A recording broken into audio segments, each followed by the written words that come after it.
Hello. Wikipedia's picture of the day, January 1st, 2024. Today's video is about Steamboat Willie. Steamboat Willie is a 1928 American animated short film directed by Walt Disney and UBI Works. It marks Mickey Mouse and Minnie Mouse's first appearance in a distributed film.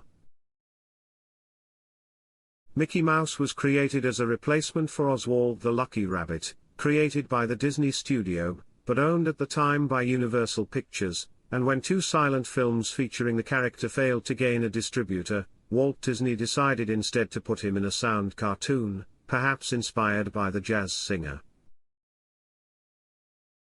With music arranged by Wilfred Jackson and Bert Lewis, Steamboat Willie was one of the first cartoons with synchronized sound. The film received wide critical acclaim upon its release, and it has been preserved in the United States National Film Registry for its significance. The film enters the public domain under U.S. copyright law today, January 1, 2024, 95 years after its release in 1928. Thanks for watching. And don't forget to like, comment, and share.